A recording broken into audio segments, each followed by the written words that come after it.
دنیا میں کافروں کے پاس مال بھی بہت ہے، اولاد بھی بہت ہے، اور وہ سمجھتے ہیں کہ یہ جو مال اور اولاد ہمیں مل گیا نا دنیا میں، یہ اللہ کی رضا اور خوشنودی کا باعث ہے کہ اللہ ہم سے خوش ہے، اللہ ہم سے راضی ہے، تبھی تو دیا ہوا مال، تبھی تو ہماری اولادیں زیادہ ہیں۔ نبی کریم صلی اللہ علیہ وسلم کا کوئی صلبی بیٹا نہیں تھا زندہ، پیدا ہوئے فوت ہو گئے، بیٹیاں بھی زندگی میں فوت ہو گئی، ایک بیٹی رہی۔ صحابہ کرام کے بھی اس طرح اولادیں کم تھیں، لیکن اس کے مقابلے میں کافروں کے پاس مال بہت تھا، اولادیں بھی بہت تھیں۔ تو وہ یہ سمجھتے تھے کہ یہ اللہ ہم سے راضی ہے، اور دنیا میں یہ چیزیں ہمیں کام آتی ہیں تو آخرت میں بھی کام آئیں گی۔ تو اللہ رب العزت نے صاف بتا دیا ان کو، اور مسلمانوں کو تسلی دی کہ آپ پریشان نہ ہوں، بے شک وہ لوگ جنہوں نے کفر کیا لن تغنی عنہم اموالہم، ہرگز نہیں کام آئیں گے ان سے ان کے مال، نہ ہی ان کی اولادیں، اللہ کے عذاب سے بالکل نہیں بچا پائیں گے، اللہ کی پکڑ سے کام نہیں آئیں گے۔ اور یہ جہنم کا ایندھن ہے۔ ایندھن وہ چیز ہوتی ہے جس سے آگ کو بھڑکایا جاتا ہے، جیسے ہم لکڑیاں ہیں، گیس ہے، یہ ایندھن ہے۔ تو یہ انسان ایندھن ہوں گے جہنم کے اندر۔ تو یہ کافروں کے متعلق فرمایا۔ مومنوں کے متعلق کیا فرمایا؟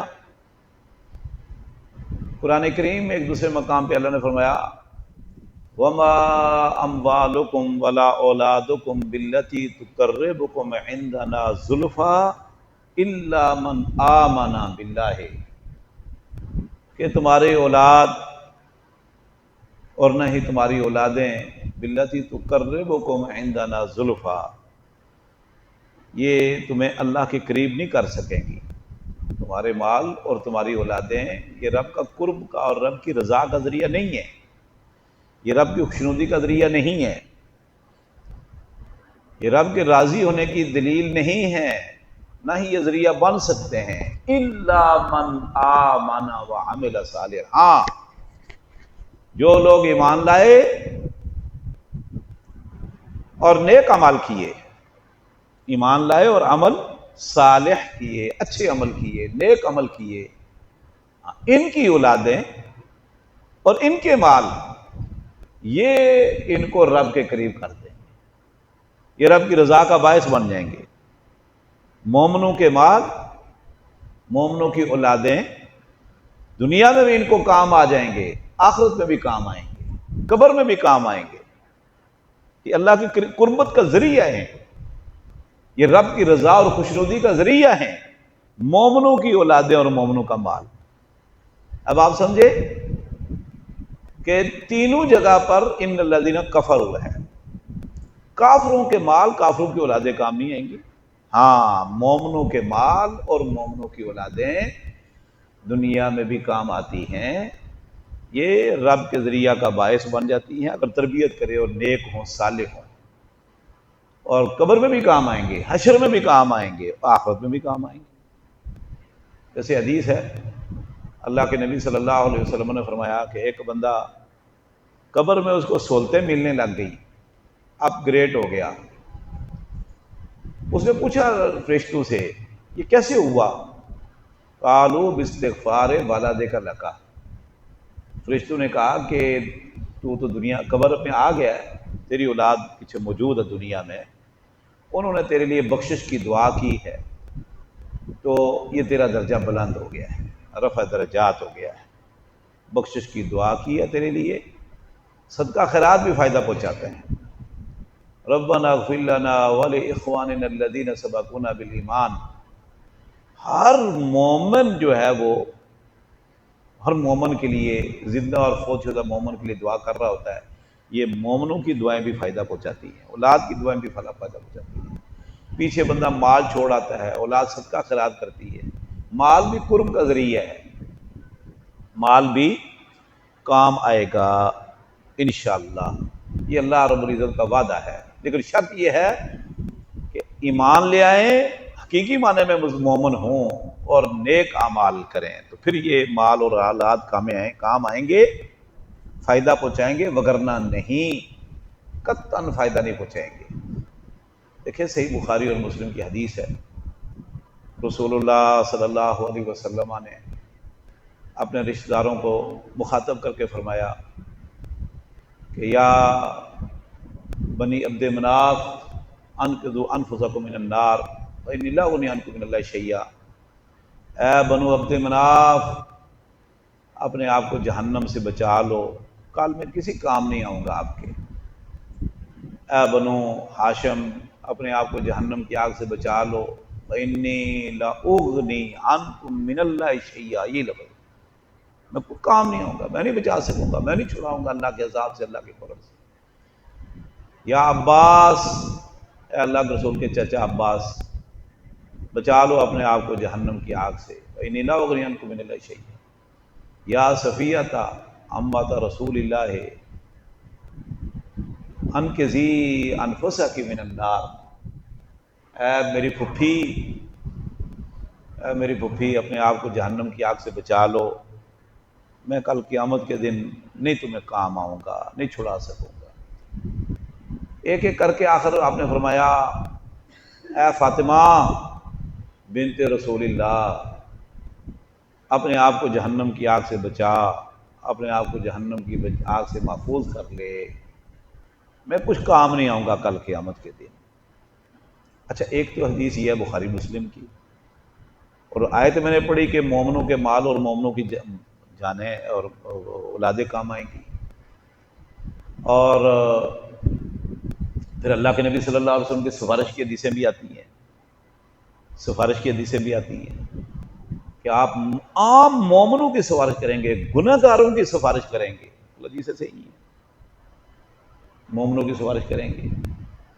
مرتکب کبیرہ گناہ گار جو تھے پھنسے ہوئے ہوں گے، کچھ عراف میں، کچھ جہنم میں جانے سے رکے ہوئے ہیں، کسی کا فیصلہ جہنم کا ہو چکا ہے، جو جہنم میں جانے سے رکے ہوئے ہیں آپ سفارش کریں گے کچھ جانے دو، کنہیں کا فیصلہ جہنم کا ہو چکا ہے، نیک اعمال بھی ہیں بد بھی ہیں، تھی مباحث، آپ کہیں گے یا اللہ ان کو جہنم میں بھیج دو۔ سمجھ آ رہی ہے؟ یہ سفارشیں کریں گے اللہ کے نبی صلی اللہ علیہ وسلم۔ تو اس حدیث کا کیا معنی ہے کہ میں کام نہیں آؤں گا؟ معنی یہ ہے وہ جو آیت میں نا کہ الا من آمن وعمل صالحا، تو شرک نہ ہو، اس میں شرک نہ ہو، اگر شرک ہوا تو اللہ کے رسول کچھ کام نہیں آئیں گے، بالکل بھلے کوئی رشتہ دار ہی کیوں نہ۔ اب یہی جو آیت ہے کہ اولاد اور مال کام نہیں آئیں گے، یہی مفہوم جو ہے یہ ابو لہب کے لیے ہے، ما اغنا عنہ مالہ وما کسب سیصلی نارا ذات لہب، کہ ما اغنا عنہ مالہ، ابو لہب کو کوئی کام نہ آ سکا اس کا مال، اس کی اولاد، عربی ہونا، بیت اللہ کا متولی ہونا، مکی قریشی ہونا، اللہ کے نبی صلی اللہ علیہ وسلم کے چچا ہونا، کوئی کام نہیں آیا۔ ما اغنا عنہ مالہ وما کسب، کیا کہاں گیا؟ نار ذات لہب، بھڑکتی ہوئی شعلے مارتی ہوئی آگ میں چلا گیا، چچا کوئی کام نہیں ہے۔ ہاں اگر وہ ایمان لے آئیں اور نیک اعمال کریں، اسلام پر ثابت قدم رہیں تو فائدہ پہنچائے گا۔ دلیل اس کی کیا ہے؟ صحیح بخاری میں دلیل موجود ہے، مسلم میں بھی ہے، اور امام بخاری رحمۃ اللہ علیہ صحیح بخاری کتاب الایمان میں بھی لائے اور آگے بھی لائے ہیں بخاری میں۔ اللہ کے نبی صلی اللہ علیہ وسلم نے فرمایا اللہ رب العزت نے ہر نبی کو جو دنیا میں آیا نا، آدم سے لے کر اللہ کے رسول تک، اللہ نے زندگی میں کوئی ایک آپشن دیا کہ جو مانگنا ہے مانگ لو۔ ہر نبی کو زندگی میں ایک مرتبہ ایک چانس اللہ نے دیا، ایک موقع دیا، بھئی جو مانگنا ہے مانگ لو۔ ہر نبی نے کچھ نہ کچھ مانگ لیا۔ فرمایا وَإِنِّي خَبَأْتُ دَعْوَتِي شَفَاعَةً لِأُمَّتِي يَوْمَ الْقِيَامَةِ، مجھے بھی اللہ رب العزت نے زندگی میں ایک موقع چانس دیا، آپشن دیا کہ بھئی جو مانگنا ہے مانگ لو، جو چاہیے بتاؤ، لب کشائی کرو آپ کو مل جائے گا۔ سمجھ آ رہی ہے؟ آپ نے فرمایا اگر میں چاہوں کہ یہ احد پہاڑ سونے کا بن جائے، اگر میں چاہوں کہ پورا احد پہاڑ اتنا بڑا پورا سونے کا بن جائے، لَسَارَتْ خلفی، تو یہ میرے پیچھے پیچھے چلے گا سونے کا بن کر. اس میں اللہ سے کہوں گا یا اللہ کر دے، اللہ نے کر دینا. فرمایا اللہ نے مجھے کہا کہ مانگ لو جو مانگنا ہے. وَإِنِّي خَبَأْتُ دَعْوَتِي شَفَاعَةً لِأُمَّتِي يَوْمَ الْقِيَامَةِ، میں نے کہا یا اللہ دنیا میں نے کچھ نہیں مانگنا، یہ جو آپشن دیا، چانس دیا نا، اس کے بدلے میں مجھے یہ تو ایک توفیق دینا کہ میں کل قیامت کے دن اپنی امت کی سفارش کروں. دنیا میں مجھے نہیں چاہیے، نہ میں مانگتا ہوں، یہ آپشن میں محفوظ رکھتا ہوں، اور اس کے بدلے میں میری امت کی سفارش کی اتھارٹی اور توفیق مجھے تو دے دینا. وَإِنَّهَا نَائِلَةٌ لَا مَحَالَةَ لِمَن مَاتَ مِنْ أُمَّتِي لَا يُشْرِكْ بِاللَّهِ شَيْئًا. وَإِنَّهَا نَائِلَةٌ لَا مَحَالَةَ، لا محالہ یہ موقع ملے گا کہ میں اپنی امت کی سفارش کروں گا. ہر صورت میں اپنی ضرور بضرور میں اپنی امت کی سفارش کروں گا.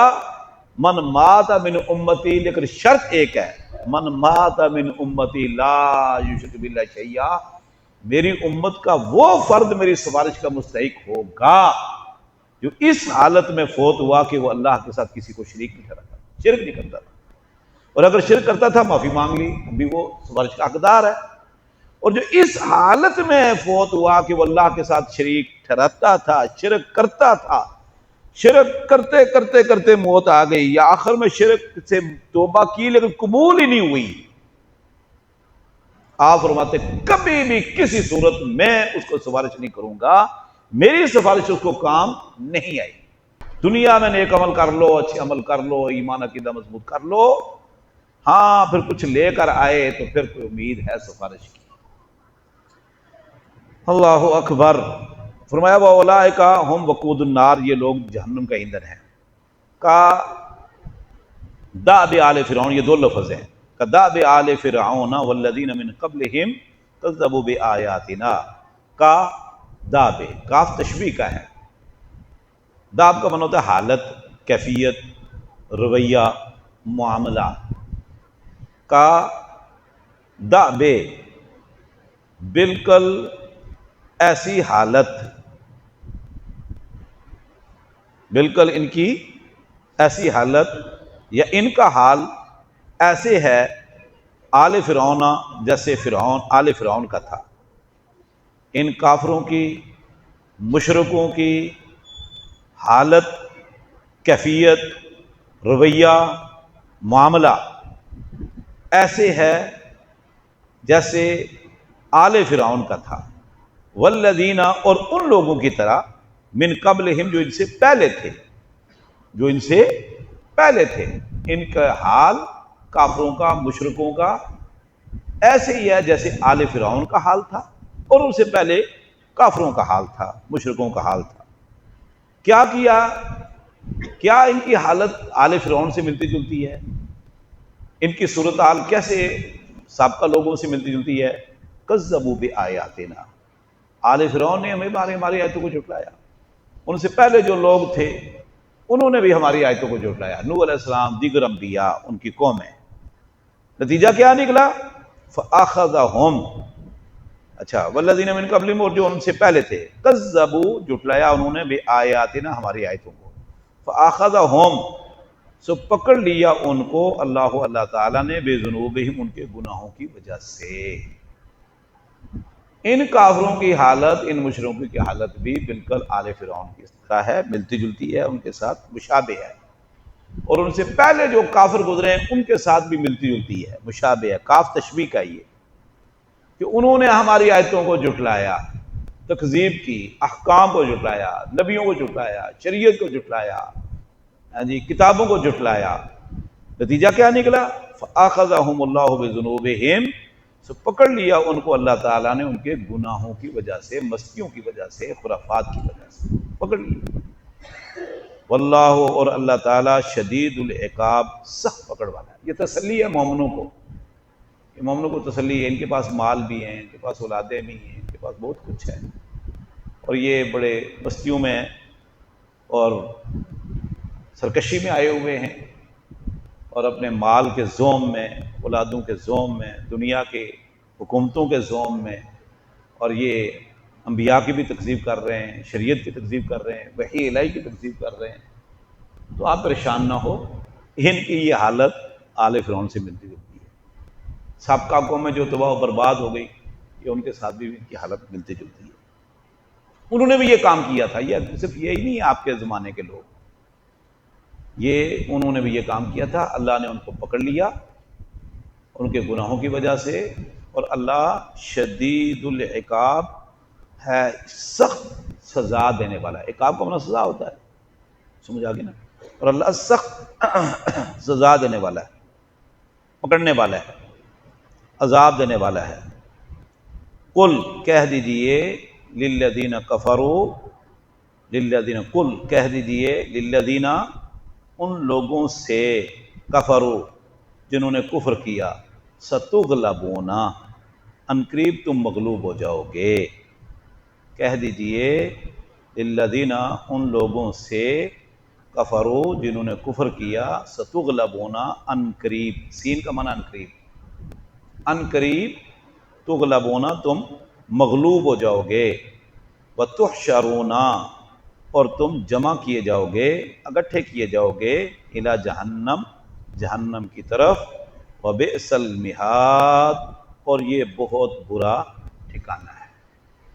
اب یہ مشرکوں کی بات ہوئی، مدینے میں یہودی بھی تھے، اب یہودیوں کی بات ہوئی کہ قل للذین کفروا ستغلبون وتحشرون الی جہنم، یہودیوں سے کہہ دیجیے جو مدینے کے یہودی ہیں، خیبر کے یہودی ہیں، کہ مستیاں کر لو، عیاشیاں کر لو، بغاوت کر لو، نبی کی دشمنی تم کر لو، صحابہ کرام کے خلاف تم سازشیں کرتے ہو کرو، لیکن ایک پیشن گوئی سن لو، قبل از وقت پیشن گوئی کر دیتا ہے اللہ کہ ستغلبون وتحشرون الی جہنم، عنقریب تم مغلوب ہو جاؤ گے، شکست خوردہ ہو جاؤ گے، مغلوب ہو جاؤ گے، شکست کا ذلیل و خوار ہو جاؤ گے۔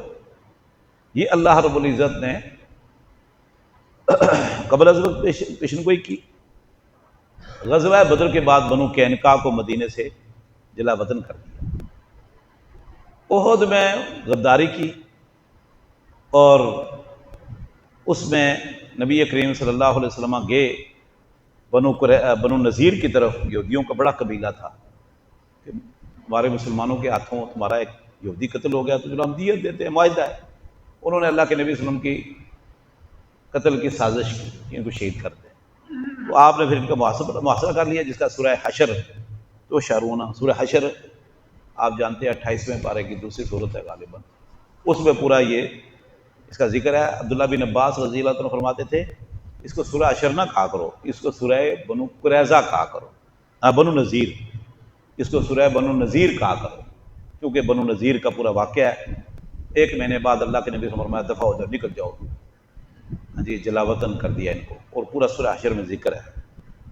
اور خندق میں پھر غداری کی یہودیوں نے، تو خندق کے بعد پھر بنو قریظہ کے ساتھ اللہ کے نبی صلی اللہ علیہ وسلم نے نپٹے، تو مدینہ خالی ہو گیا، یہ مغلوب ہو گئے، ورنہ یہ خبیث ہر وقت سازشیں، انڈر گراؤنڈ پلاننگیں، اوس اور خزرج کو دوبارہ لڑانے کی کوششیں، مشرکین مکہ کو بھارتے، یہ جتنی مرتبہ 3 مرتبہ مشرکین مکہ آئے نا، بدر میں، احد میں، خندق میں، یہودیوں کی دعوت پر آئے، وہ بھارنے پر آئے، سمجھ آ رہی ہے؟ تو اللہ نے فرمایا کر لو مستیاں، ستغلبون وتحشرون الی جہنم، عنقریب تم مغلوب ہو جاؤ گے۔ اور واقعتاً 6-7 ہجری تک یہ نکل گئے، اور 7 ہجری میں خیبر فتح ہو گیا، اللہ کے نبی صلی اللہ علیہ وسلم نے کر دیا، کیونکہ جو مدینے سے نکلے تھے بنو قینقاع اور بنو نذیر، وہ خیبر میں جا رکے، اور خیبر میں پہلے سے بھی تھے، تو 7 ہجری کو خیبر فتح ہو گیا، وہاں سے بھی مغلوب ہو گئے، شکست خوردہ ہو گئے۔ اللہ تعالیٰ نے ان کو ذلیل و خوار کیا، وبئس المہاد، فرمایا بہت برا ٹھکانہ ہے۔ تو یہ پیشن گوئی اللہ رب العزت نے پہلے کی، وہ چند سال میں پیشن گوئی پوری ہو گئی۔ اور یہ جو آج یہودی ہے نا اقصی فلسطین میں جو آ کر غاصب، ان کے متعلق بھی سورہ بنی اسرائیل پڑھو آپ، اللہ نے فرمایا وَإِنْ عُدْتُمْ عُدْنَا، وَإِنْ عُدْتُمْ عُدْنَا، اگر تم لوٹو گے تو ہم بھی لوٹیں گے، تم بستیاں کرو گے تو میں تمہیں سزا دوں گا، یہ اللہ کا وعدہ ہونے والا ہے۔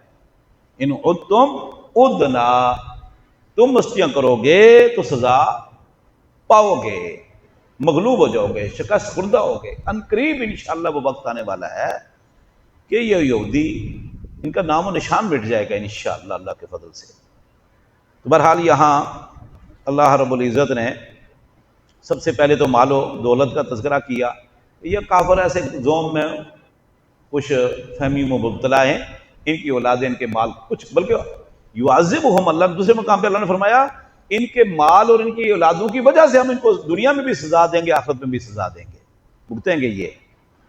اور پھر مومنوں کے متعلق فرمایا کہ کام آئے گا۔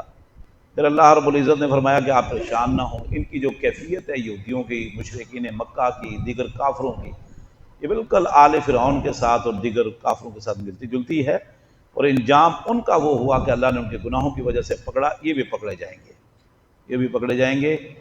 اور پھر یہودیوں کا تذکرہ ہوا کہ یہ یہودی بھی، ان سے بھی کہہ دیجئے کہ عنقریب تم مغلوب ہو جاؤ گے۔ یہاں مسلمانوں کو تسلی اللہ رب العزت نے دی ہے، تو الحمدللہ وہ پوری ہوئی، اور جو اللہ رب العزت نے سورہ بنی اسرائیل میں وعدہ کیا ہے یہ فلسطین کے یہودیوں کے حوالے سے انشاءاللہ وہ بھی پوری ہوگی۔ جزاکم اللہ۔